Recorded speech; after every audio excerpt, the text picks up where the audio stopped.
Time, everyone, and happy holidays. My name is Kelly Caseman. I'm the Executive Director of Think Kids. Thanks for joining us for the report release of Try These 5 Things.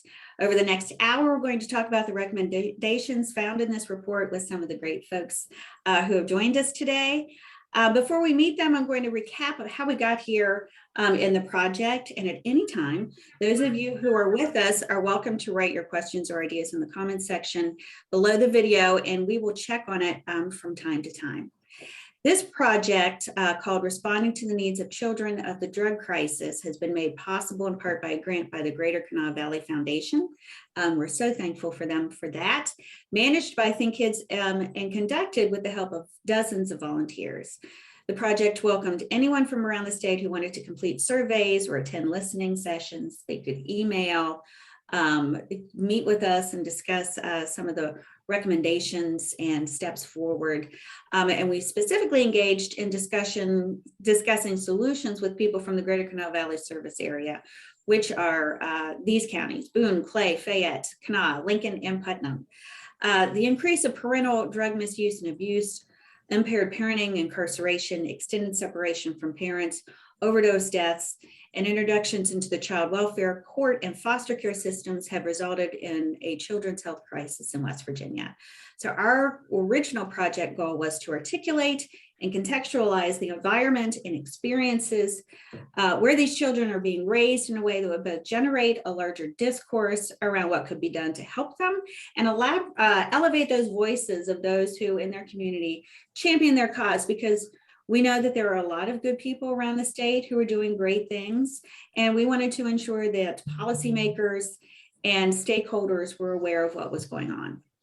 So in 2021, we wanted to do more to spark community change. So this year we surveyed folks again. So in 2020, we wrote this report, and in this report, and you can still order or download this, by the way, on our issue website. In this report, there are 26 recommendations that came from community stakeholders who participated in the project as to things that could happen on the community or state level to ameliorate some of these challenges kids were facing. We surveyed folks and we said, what are your top 5? So we know that we can't do 26 at the same time, but we can try and do 5. So what were your top 5 ideas? And after identifying these 5 ideas, we held 3 rounds of listening sessions for each recommendation to learn about folks' ideas, what challenges they thought we would face, who our audiences were, and what should be next steps. We used virtual whiteboards, and we asked all the same 4 questions for each listening session. So as all of this unfolded, we learned some more kind of startling news. In November, the CDC reported that between April 20 and 2021, yearly overdose rates topped 100,000 for the first time in the United States, and some of the largest increases were here in West Virginia. So clearly the pandemic has made some of our most prevalent challenges worse. Despite these challenges, there's no better time than now to initiate small steps on the community level to make meaningful change, to get connected to the support that kids need to thrive and build resilience. So if you are watching and you would like to get involved in the project, email us, join our Facebook group, subscribe to our newsletter, grab an oar and get in the boat. We'd love to have you on board. So let's begin by just looking quickly at the report. As you see, it is up. If anybody watching would like to learn more, you can just go to our issue site and we will drop the link in the box. But you'll see here, the full report is online. The hyperlinks do work if you want to click on those. And what you'll find is information on each of the 5 issues that we're going to discuss, as well as some ideas for next steps. People doing great work, you can click on see their websites, people with resources in your communities, and ways that you can get connected. And so give it a click and a read and let us know your thoughts. With that, I'm going to stop sharing and introduce or actually ask you all to introduce yourselves. And we're going to go in alphabetical order, and we're going to start with Andrea Dar. Hello, my name is Andrea Dar. I'm the director of the West Virginia Center for Children's Justice at the West Virginia State Police, and I'm honored to be joining you all today. Thanks for the invite. Thanks, Andrea. Next is Jordan Pruitt. Hello, I'm Jordan Pruitt. I'm with Aetna Better Health of West Virginia in their community development department. So going out and spreading health messages and trying to make West Virginia healthier. Thanks, Jordan. We appreciate you too. And then Pamela Woodman-Kaler. I believe I'm saying that right. Is it Kaler? You got it 100%. And before I introduce myself, I want to tell you, Kelly, first of all, thank you for having me join you in this today. And I also really I wrote it down, grab an oar and get in the boat. I really like that. And with your permission, maybe I'll use that sometime. I'm sure I stole it from someone else along the way. I love it. Well, I'm Pamela Kaler, and I am the director of the Foster Care Ombudsman Program, which is positioned within the Office of Inspector General of the West Virginia Department of Health and Human Resources. However, we are doing our work and are deployed throughout the state of West Virginia. And what our office is and does is we are a complaints, concerns, and suggestions unit for people who are served or affected by the state's child welfare or foster care system. And we try to help people through what can be dealing with a complex and sometimes very intimidating system. I'm a social worker here in West Virginia, a licensed graduate social worker, and I have my degree in my master's degree in business administration as well. I'm a foster adoptive parent here in West Virginia, and I've spent several years in the field as a CPS worker right out there in the trenches. So I'm really pleased to serve people in West Virginia and thankful to be here today. Thanks. Thank you so much for joining us, Pam, and all of you. And so we have so much to talk about. I'm going to jump right in and to talk about the number one issue that folks identified in 2020, and that was meet the needs of kids after the COVID-19 pandemic. Something that we've learned over 2021 is that it's not going to be over anytime soon. And so it's really about adapting systems and communities to meet the needs of kids where they are right now. We don't see a lot in the media about what it's like to be a kid right now. We do see some articles discussing things like the need for more mental health care, and concerns of kids, with months of isolation. So would anybody like to kind of elaborate on what they're seeing around the needs of kids in this moment during the pandemic? Well, if you don't mind, I would love to start elaborating on this. One of the things I didn't mention in my introduction, Kelly, is that our office was designed to help elevate and bring power to and amplify the voice of the people who are in our community and who are served by these systems, so that their perspectives, their experiences, their perceptions, their feelings, and their inputs could be incorporated into the whole of what we create for them. So this project has been incredibly interesting to me that you're doing, because it seems to me that we align in that way about wanting to make sure that voices are heard and that that's truly integrated into the whole of things. So your question about media attention to kids kind of makes me think about all of the many reasons why we just don't hear from kids. And so some of the reasons for that, and I think this is complicated, is that kids are translated by other people. So we rarely hear from kids themselves. We hear the translated version of what other people believe about kids and how they feel and what they're experiencing.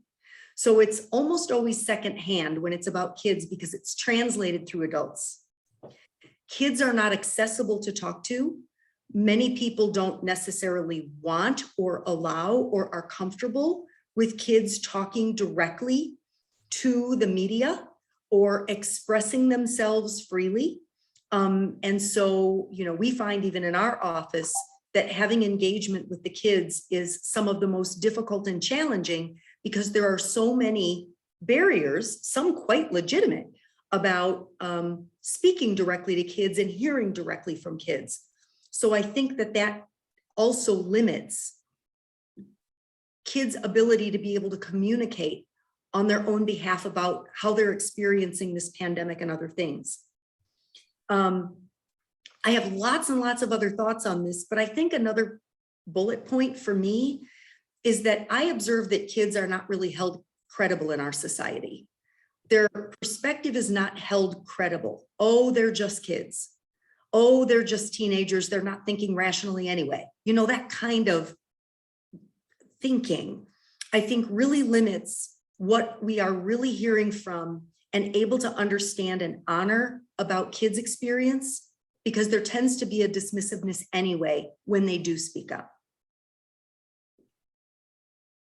Wow, I really agree with that as well. And, you know, this is a conversation for a later date, but, you know, there's been discussion about trying to amass kids who have been through the system, who have transitioned out, because it's easier to, you know, now that they're adults, to more freely discuss some of the problems with the system. Identifying them has been tough, but I know there's been some efforts in the state to, you know, try and connect with them. So hopefully that's something we can do.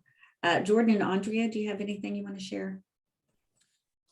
I just everything Pam said and more. I think that she did a great job explaining that, and just something that I'll touch on too in my personal time working with the 4-H program and seeing these kids that we allow to plan activities for themselves, do the camps, functions like that. I agree with that sentiment that they are often overlooked and not believed to have that insight, that knowledge. But I can tell you, working with kids all the time, they do, and listen to them. They'll tell you what they need. I would just like to add a big shout out to our teachers, to our CPS workers, and to our nurses in this state, because they are completely overwhelmed with the needs of these kids. These kids have been so isolated for so long, and they're little sponges, you know, they need that connection. They need their school, they need their friends. And from what I am hearing, again, just from, we're working on a pilot project in this state. And literally staff are walking up and down the aisles with their laptops on roller things, putting out fires as they're trying to have a meeting with you. They are so overwhelmed. And I just think we need to elevate them in any way we can, whether it's pay, whether it's gratitude, whether it's appreciation. We just really, really, really need to support those disciplines that are working with the kids, because the kids they're just all over the place after this pandemic. One person told me they are just now getting down to where they usually are at the start of school, and that was 2 weeks before the Christmas break. Yeah, so the folks that you just mentioned are people who aren't in a place where they have a choice of kind of avoiding these challenges the kids are facing, right? Because they're working directly with the kids. And it's so surprising to me because, you know, when I was young, I thought, you know, adults were so dumb because they didn't seem to know what was going on, right? Like they thought that we lacked the capacity to understand what was happening when we almost always knew what was happening. But now as an adult, I feel as if we almost have an intentional delusion about not, facing or addressing the challenges that kids are facing, because it's tough for us. It's harder for us to try and deal with it. So we avoid it and we kind of leave these kids in these spaces where they have to try and learn to fend for themselves. And that's what they're doing. And so when we see adverse behaviors, we should be really mindful of the fact that not all of them have someone to guide them, or they don't have the services provided for them. So having said that, did you hear of any challenges to accessing services from government systems over the past year? Well, I think one of the most obvious, I suppose, is there are so many services that are simply unknown to adults and kids. Mm-hmm. In the professional community, I mean, there's so many programs, and there's a lot of good ones out there, but they're intermittently distributed. You may know of a program, but you struggle to find it when you need it. If you are a family, you may not even have any awareness that a program for your need exists at all. So there's a gap between providers knowing about other providers, and there's a gap between people with needs knowing that providers exist, and then there's a gap between those with needs knowing they exist, finding them, and then there's a gap with regard to understanding and being able to navigate through eligibility requirements and application processes. I think when you put all of those together, the effect is geometric, and there's a huge chasm between the need and the services. And I think that's only gotten more exaggerated during the pandemic. You said that so well, Pam. You know, one of the things that we found in the listening sessions was, you know, we kind of skip back and forth from this should be a community response to this should be a state response, but we don't really kind of look at it in the way, like you said, of looking at it like the pattern. So we know that there are a lot of services that are only provided on a county level, and you only learn about those services on the county level, or we know of systems that that run differently in different counties. So trying to find that information on a state level, knowing that's not going to necessarily know what's happening on the community level. And that's why, you know, in our responses of small steps, we said, you know, it should be really a community response, community level response, so people would get together and discuss these things. Because even in the legislature, you hear people saying it has to be, you know, the state response. They bring in different services, child welfare, what are you doing? Court system, what are you doing? But you're not going to find the answer on that level. You know, really finding out where those community resources are has to happen on a community level.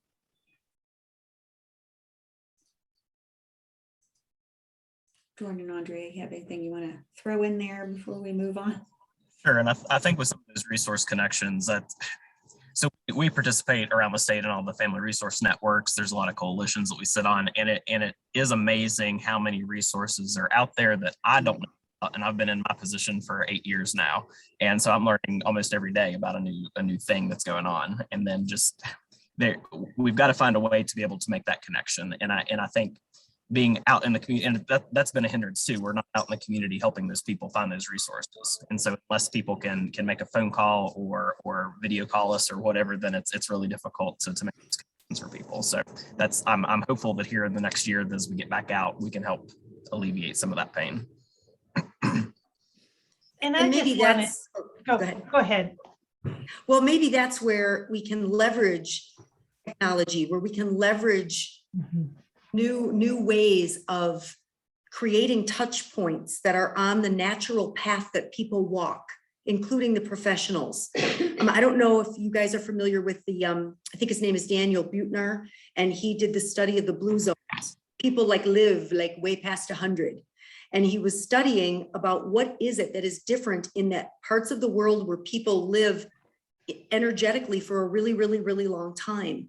And one of the foundational conclusions of his research was that good choices, healthy choices, beneficial choices to good health and well-being are positioned environmentally and ergonomically right along the natural path where you live, walk, and work. You don't have to work hard to find things that are good for you because they're at the touch points they're already crossing each and every day. And he said it's much more about the willpower as it is about what is convenient in your environment. Why do we all eat a lot of junk food? Because it's very easily positioned for us to partake of it. You know, you only need look there and see how unhealthy choices are so easy to access. Service availability and information about providers and services and things that meet needs are easy for professionals, families, kids, all of us helpers to access and learn about, know about, and pass along, then it would be more likely that people would be able to partake of them. And so I think we need to be envisioning about systems, and I know there's some good ones that are starting to emerge but probably we need more of them or more visibility to them, that are less archaic and arbitrary than like meetings and presentations where we rely on people's memories about programs that are out there, because it's not working for me. And I'm pretty like good with my memories and my notes, and not working for me. I have things, people who contact me with resources, I hang up the phone and I go, oh, I cannot believe I forgot to tell them about this one. We just can't be relying on that anymore. And if we struggle with it in the professional world, I can only imagine families, I mean, with kids. So just kind of, I know I was a little off the beaten path. The other thing that strikes me is with application and eligibility. Like, I love the concept, I always think about this, of some sort of universal application where there isn't a completely different process to apply for absolutely everything. Certain information that any entity that is going to serve folks that they're going to probably need is pretty basic. I wonder if there's a way that that can be packaged where only the stuff that's necessary for that organization's needs is something they need to get from a family, and all the rest of the stuff is something packaged within a universal basic application that everybody has and is familiar with and already has filled out in their kitchen table if they needed to pass it along to someone on paper or electronically. Anyway, just there's so many things that we could do. I think it's just the tip of the iceberg, and that's why I'm so glad that we're talking about it, Kelly. Thanks, Pam. Kelly, I just wanted to add that, you know, during all of these services, all these resources that families need, they rely on some sort of connection and eyes on people. And then during COVID, there was no connection. There weren't eyes on kids. There weren't eyes on each other. There was no connection with the parents, and families really, really struggled. So we're on a catch-up game with all this. And so it all comes down to connections. And like, I love what you said, Pam. All those things are on the natural path of your life, right? You run into it, there it is, that can help me. And with COVID, we were all locked up and there wasn't even an option for any of that. That's so true. Before I move on to the next question, I just want to say, you know, Jordan, we were talking earlier about school-based health centers before we got online, and it reminded me of working with Jim and some others about trying to create a universal application to utilize a school-based health center in one county, because parents and families don't realize who that healthcare provider is providing the service, right? So it really speaks to what Pam was saying on the end user side. We have to get better at figuring out the end user side and making it easier for them to figure out, because this notion that they can figure out, all right, which FQHC is the one that's providing service in this middle school as opposed to the high school or the elementary school, and then how do I get that form because the school doesn't give it to me, this person gives it to me.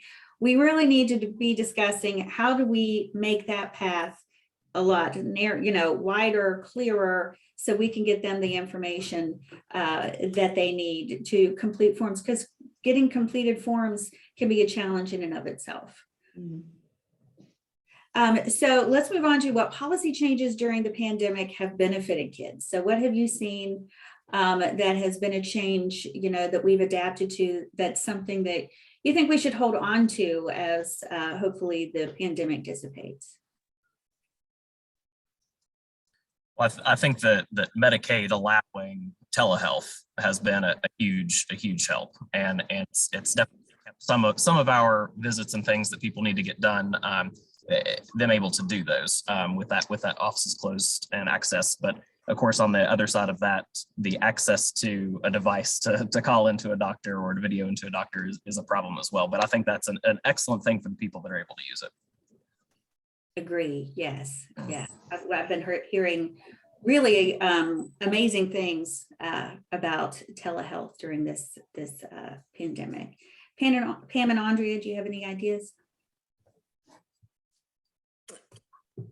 Go ahead, Andrea. I was going to say exactly what Jordan said. Go, Jordan. I had a couple of them to offer up. One of them is some of the different relaxations that for, you know, like essential workers for childcare.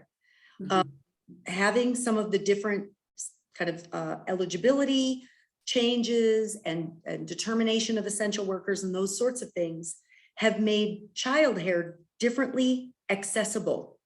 And I love that. And I dread the impact if and when that goes away, because many families have really, truly benefited from that in many ways. And similarly, even though it isn't a government policy necessarily, boy, what kind of enormous attention has been now given to the possibilities inherent to telework or remote work.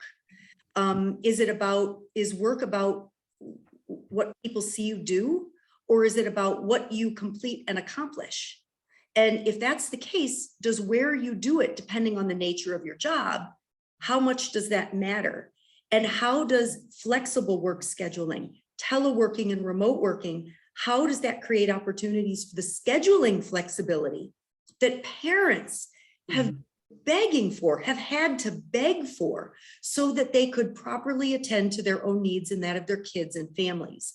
So I think some of what we're seeing there in terms of work and employer-based policies and opportunities is fantastic. And I hope that some of those good things are here to stay. I think we've had some financial benefits that have been made available to families as a result of the pandemic. And I know that there are many families that are just dreading when and if those benefits dry up and go away.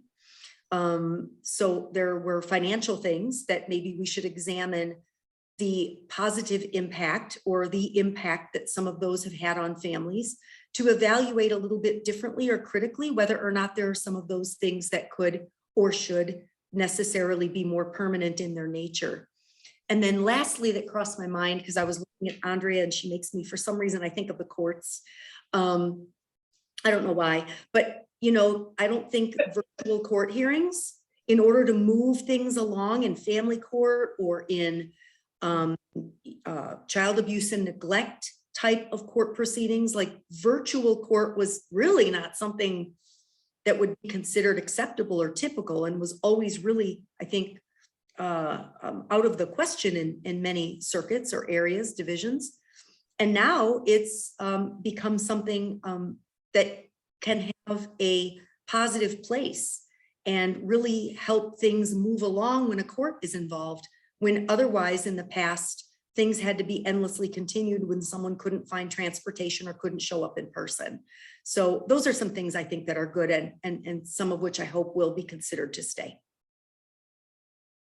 Those are great, Pam. Thanks. I'm going to mention this because Andre and I have actually talked about this over the past year, and that is that the pandemic, having more opportunity to talk to people virtually has given at least me the opportunity to talk with people who do similar work in other states. So kind of my circle of influence, shall I say, has changed.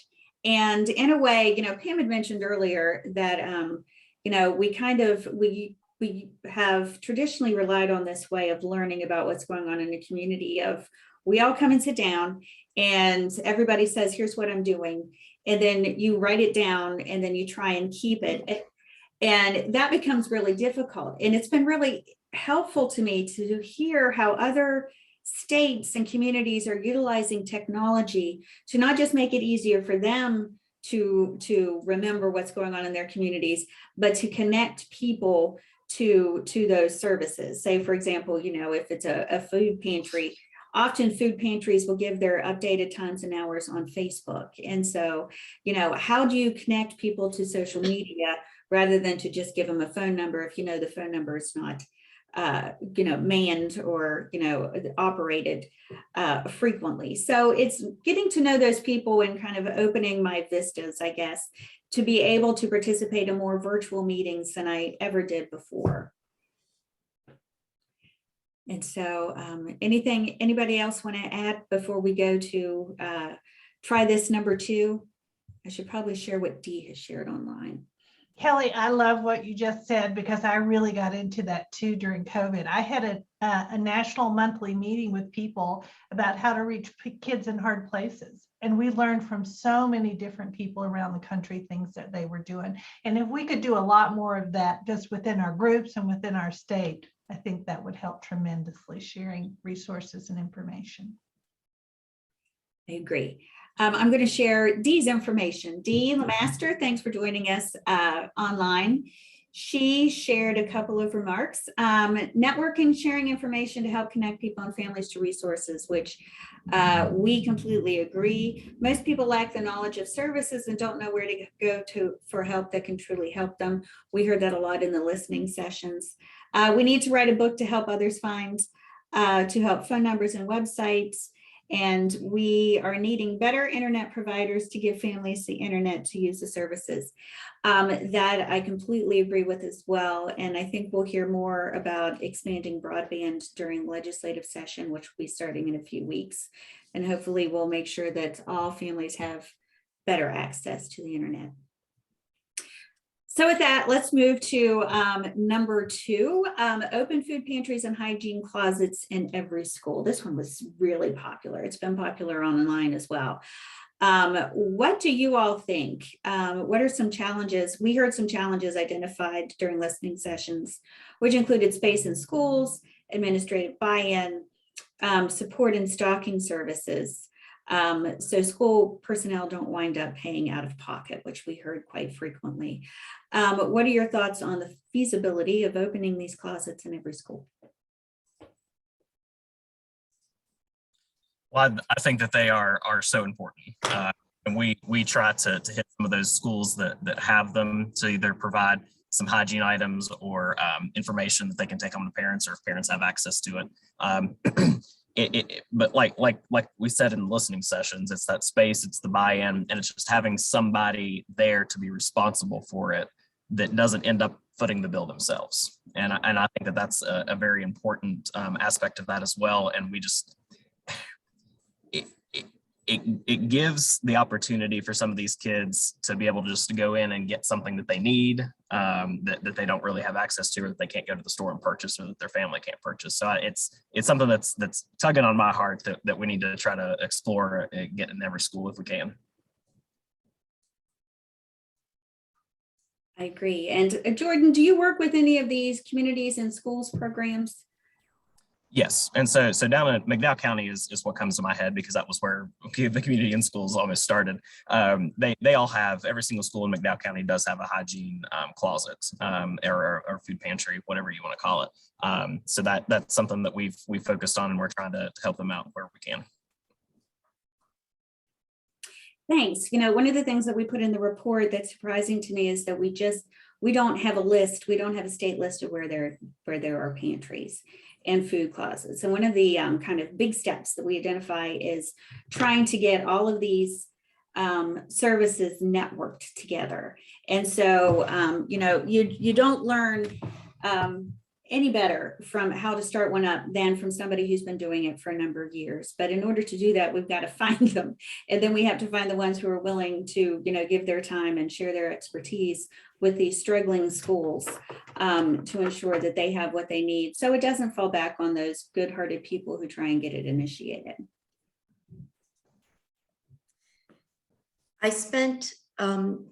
Kelly, I spent several years very actively involved with a very large United Way organization in West Virginia. I was actually the chair of the board and served on and led different committees.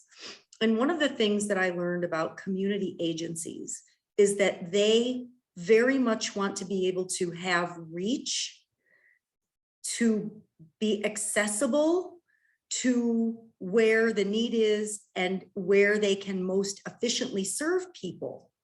So I can't claim to be even a little bit of an expert on school-based pantries and closets. It is just not something I'm expert in any way.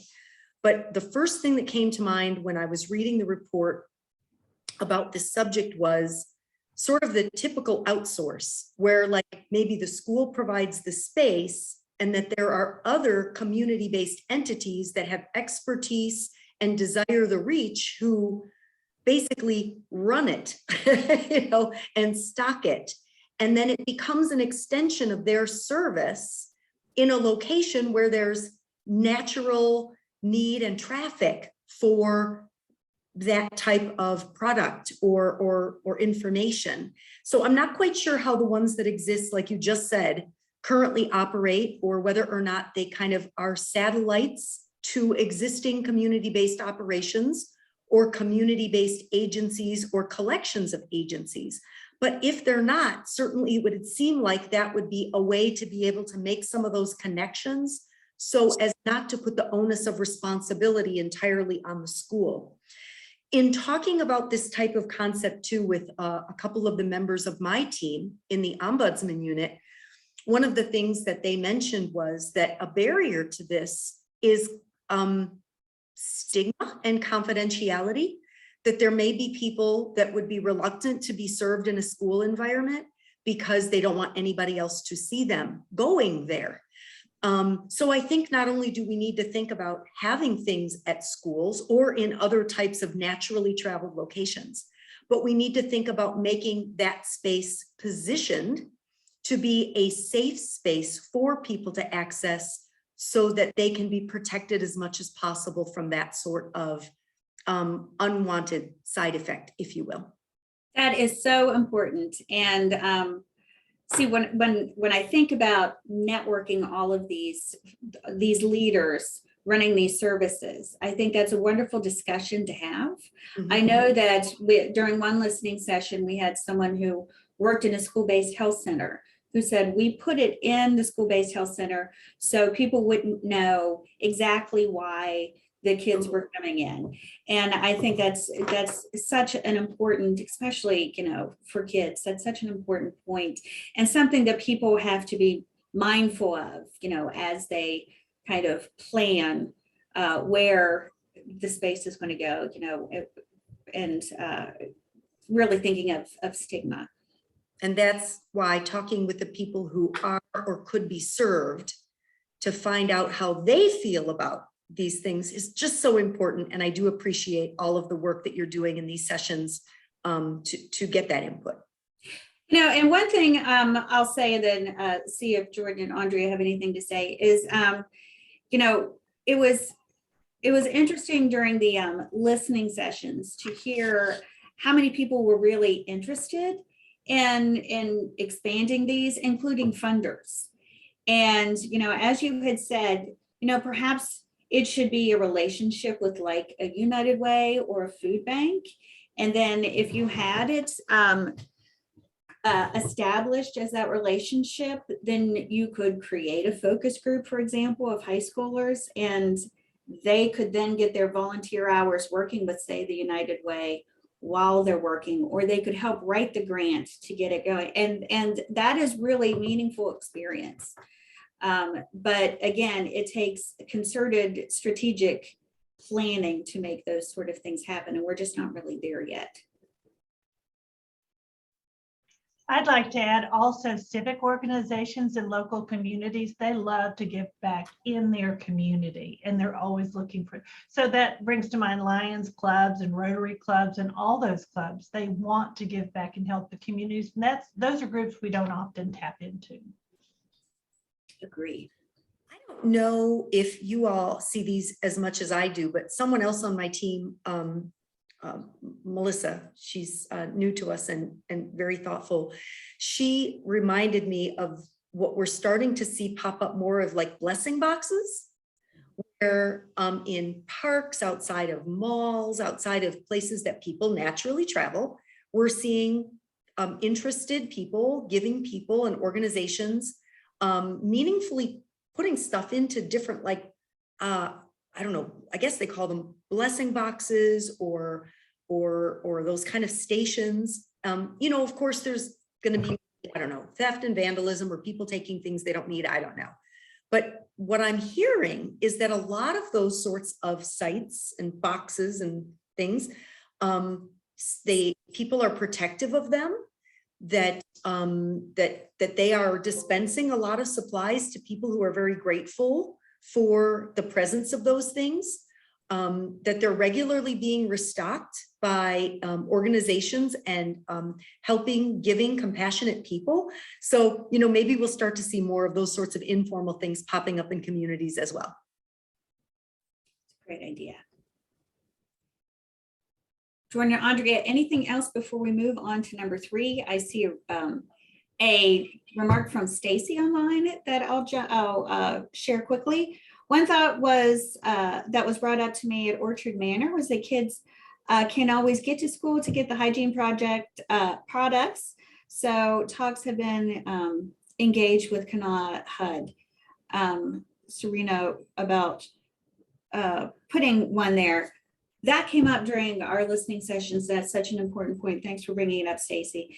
That if you actually had the hygiene closets and food pantries in the housing units, kids could access them before they get to school, which I think is a wonderful point, and would love to hear more about how that relationship is evolving with Kanawha HUD and see if it can be replicated. Mhm.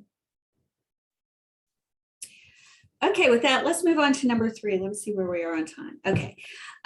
Do more to help grandparents raising grandkids. This one was really interesting to me because it was wildly popular. And then when we started discussing, okay, how can we help grandparents, was when we ran into a lot of challenges.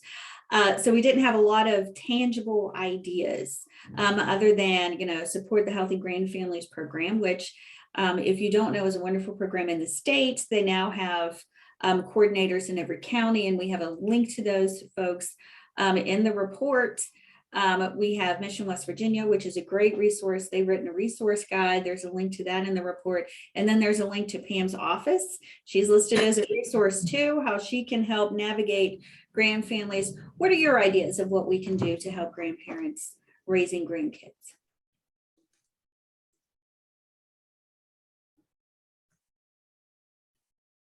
It's a tough one. I think one thing we could do is better give the information to the school system where the teachers and the staff know the grandparents are raising the grandkids, and connect them that way. They're very isolated. Grandparents are very isolated, and we have to find a better way of getting them information. And of course, they're on a whole different communication level than a lot of us. The internet, the iPads, all that stuff is not going to work as well with grandparents. Not all grandparents, but some. But I would love it if schools could really incorporate that Grand Families program information into regular literature that goes out to the kids' families so they can learn about it. That's the natural path, Pam. That's awesome. It is. And you provide, Andrea, a great segue to something. I'm going to kind of step out a little on the ledge here. In terms of a problem or a barrier where public messaging, I think, could start addressing some of this. You know what? When you are a grandparent or an older person and you are a primary caregiver for kids, there's stigma there. People that don't recognize your authority and don't take you seriously because you don't represent their necessarily perception of who the primary caregiver should be. And so in terms of grandparents raising grandkids, I think one of the things that will be necessary as we move forward in all different forms of communication and publicity and publications and public service messaging is giving credibility to and honor and taking seriously the role of grandparents raising grandkids, whether they've adopted them, whether they're legal guardians for them, or whether there isn't necessarily that legal relationship, but they are the ones that are de facto responsible for meeting the needs of these kids.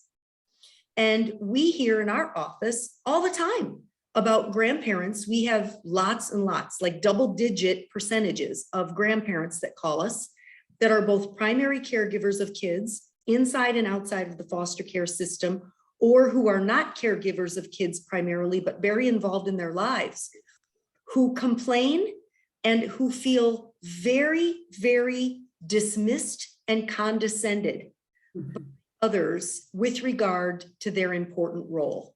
And I see that as a problem and something that we, the collective we, are going to, I think, need to address so that we can make those folks accessing services for the kids in their care easier and more pleasant rather than putting up the immediate barrier and demanding they provide 17 proof methods of whether or not they have responsibility for those kids. In terms of our office, you know, we are an independent, impartial, confidential service to help people primarily who are served and affected by the child welfare system. And one of the things we do to empower them is to make sure that they are empowered with information about policies, laws, programs that that are entitled for them. You know, there is a foster kinship parent bill of rights, and that applies to grandparents who are caring for kids in the foster care system. You can't assert rights if you don't know about them. And until you assert them, the system will often not take seriously that you have them.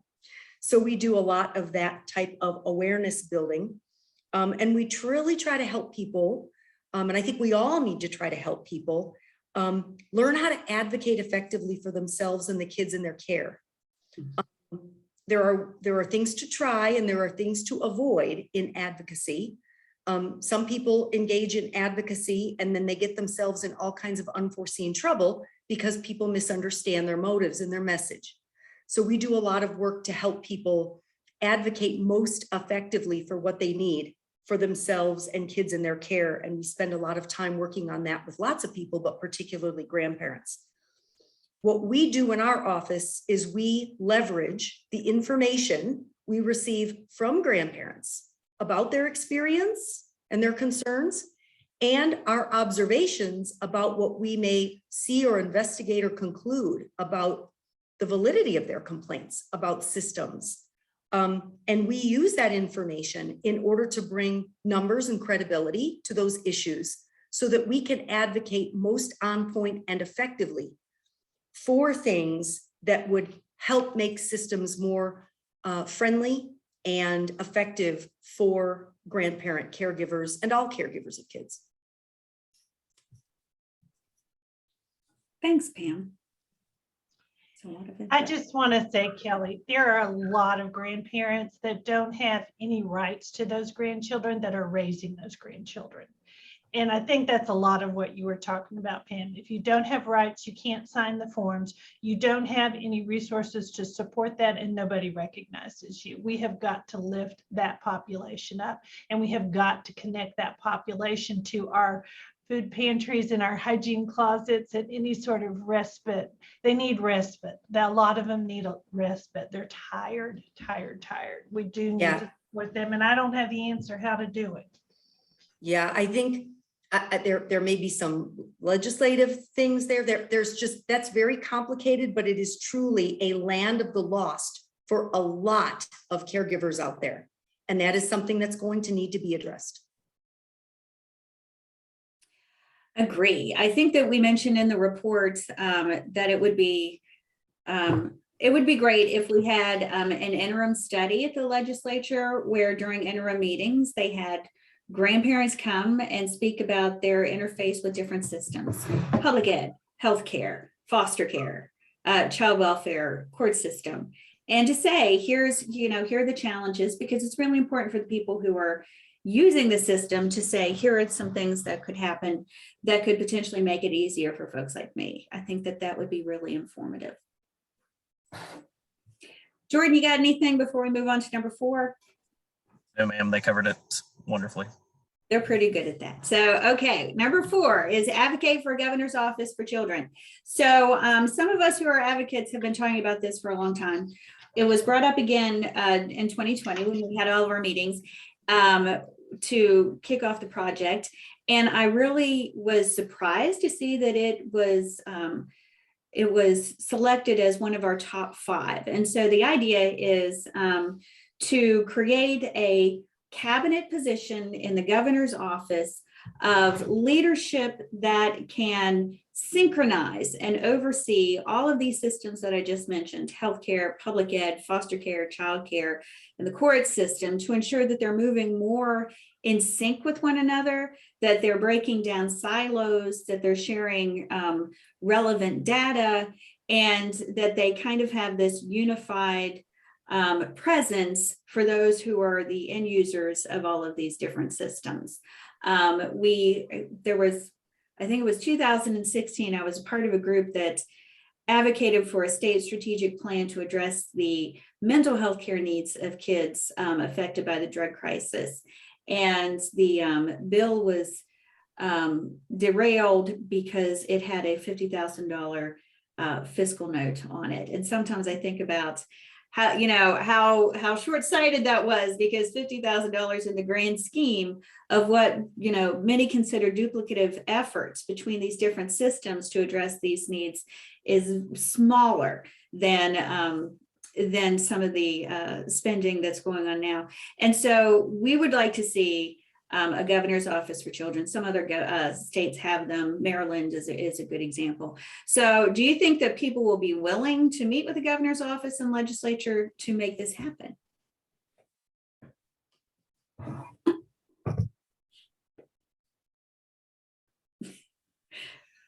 This sounds like a quiet maybe.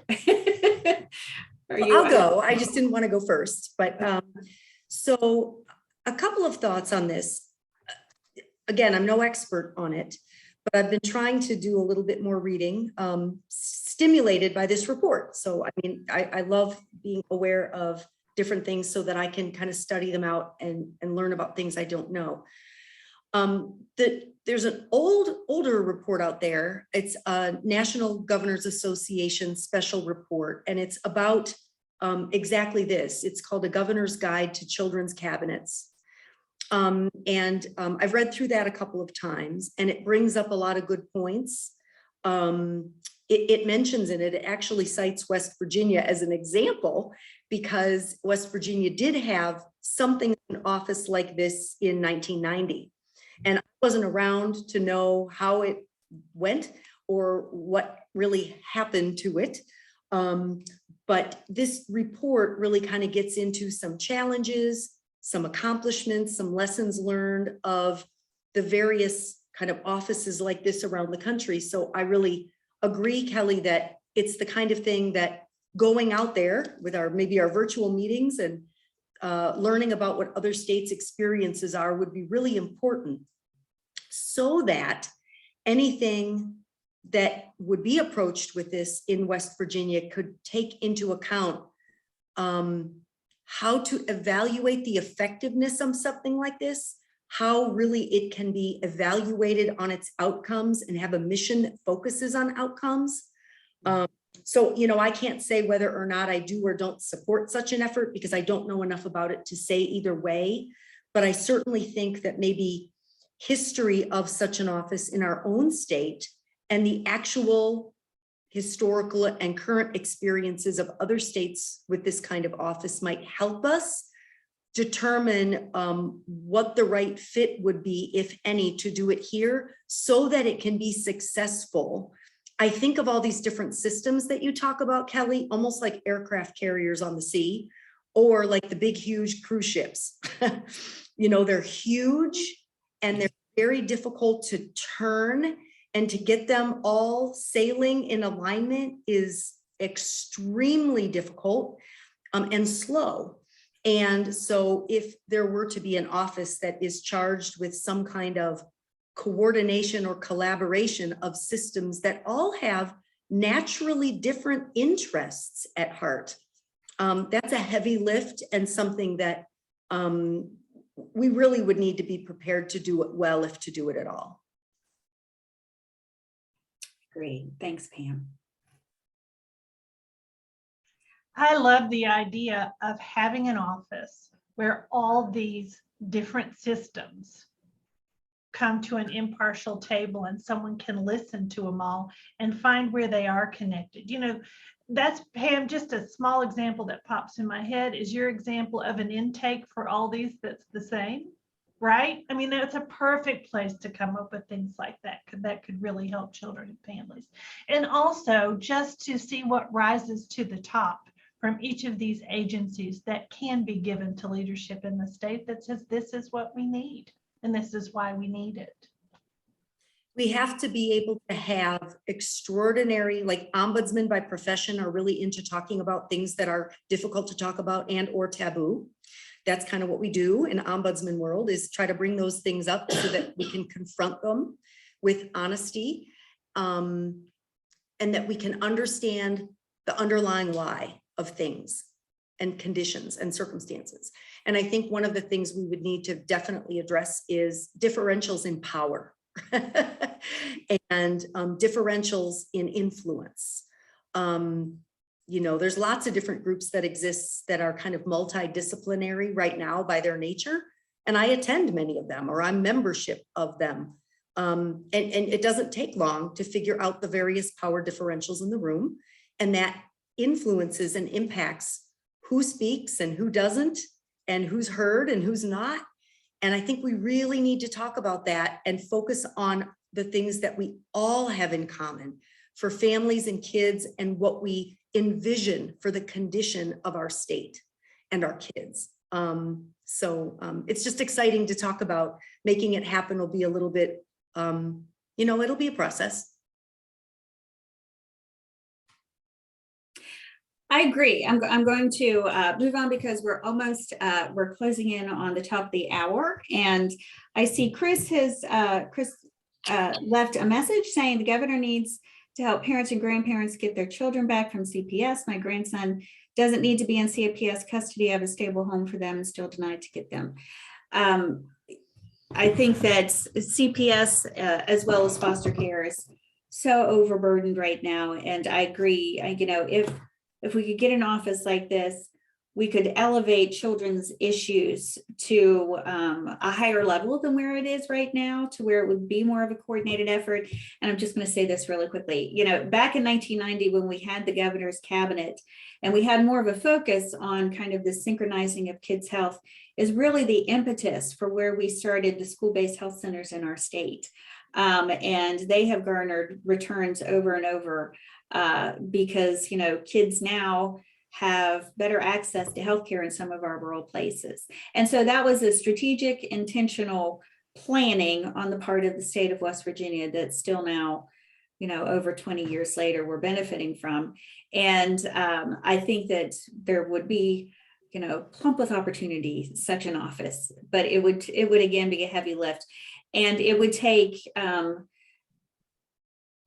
you know, kind of dealing with those power differentials to ensure that there was more of an equitable table between systems when they started talking about engaging and synchronizing. So let's move to the last point, number 5, kids need more free, fun, healthy things to do in their communities. This one seems simple. When I first heard it in 2020, I thought, you know, this is more about keeping kids engaged or preoccupied so they wouldn't try drugs. But now I find it such a more complex idea about building a sense of community, building those relationships with trusted adults, and really giving kids an outlet to share ideas, to get better at things, to kind of build a sense of what their future can look like after they graduate. Do you have any recommendations on how a state or in our communities we can reach these kids and improve the programming to make sure it's more inclusive of them?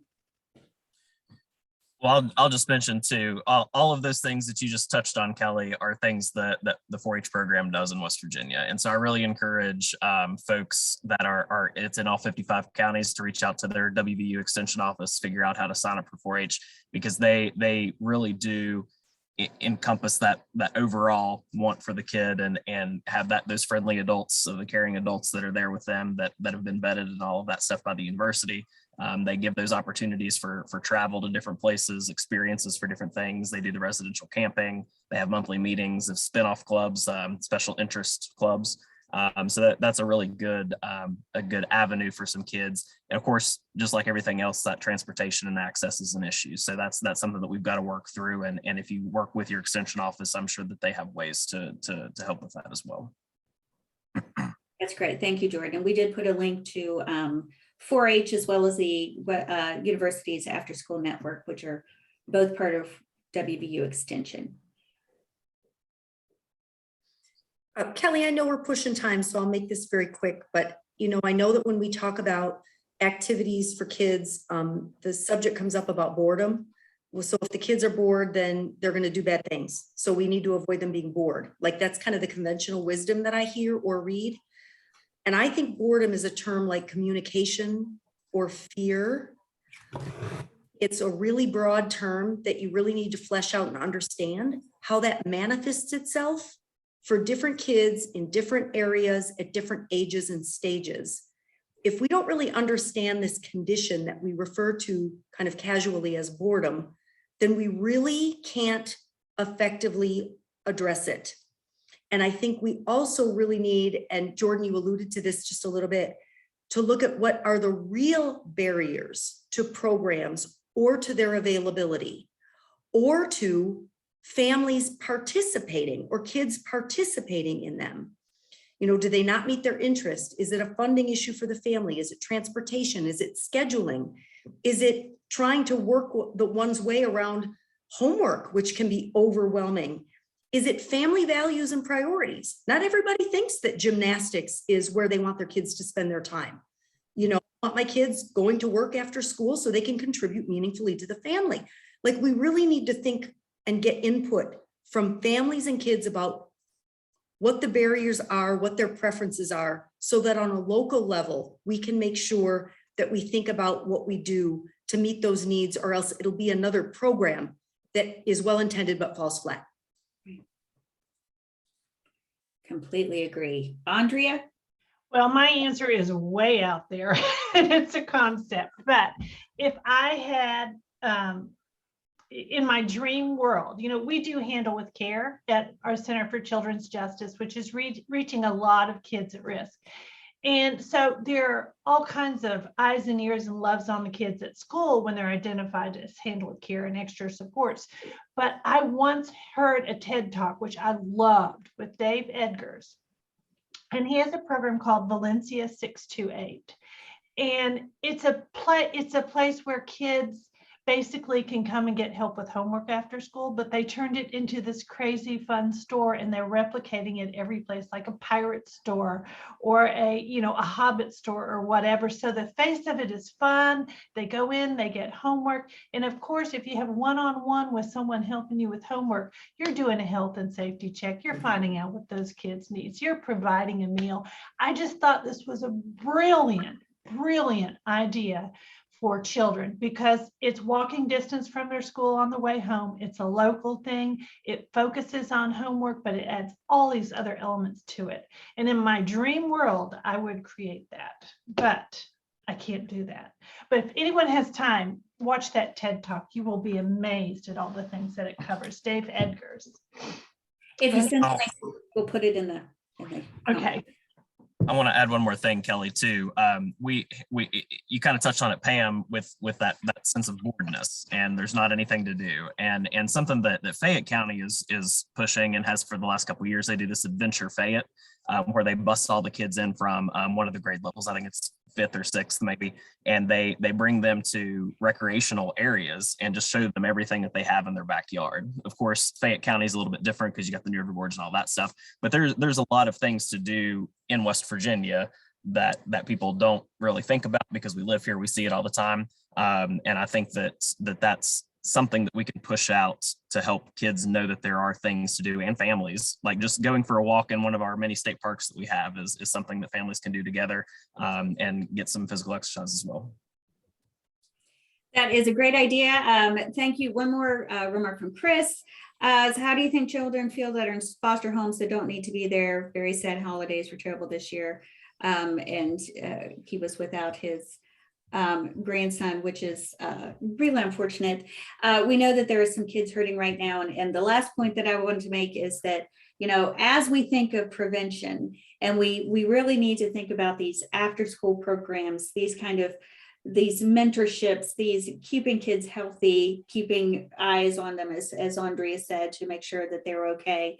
And rethink prevention away from the just say no to drugs, which we have a tendency to want to really instill in these kids, knowing that they're living in this environment 24/7. We need to help them aspire to do something to catch that spark in them of something that's meaningful to them, to help grow and nurture them to be the people that they can be. And so I think that those folks are really working to do this kind of work. And we give some links in the report, such as Putnam Wellness and the Icelandic model that's in Fayette County. There's some really good stuff going on that we can replicate and then help, such as 4-H, to ensure that kids who don't have the funding for transportation, that we help them to ensure that we can be as inclusive of kids as possible. And so, yes, thanks, Amy, for joining us, who said we desperately need more after-school programs. We completely agree, and hopefully that's something that we can work on in 2022. And so with that, I want to thank Jordan, Andrea, and Pam for joining us today, especially during this lull between Christmas and New Year, that you would share your time with us. Thanks for those who joined us online and participated. This will be up on our YouTube channel tomorrow. And I hope this is a great way to kick off this report that we're going to use in the months ahead to try and really build some sustainable bridges to engage in next steps to ensuring that these kids have as bright a future as possible. So with that, thanks. Happy holidays, everyone, and we'll see you in 2022. Thank you. Thank you, Kelly. Bye-bye.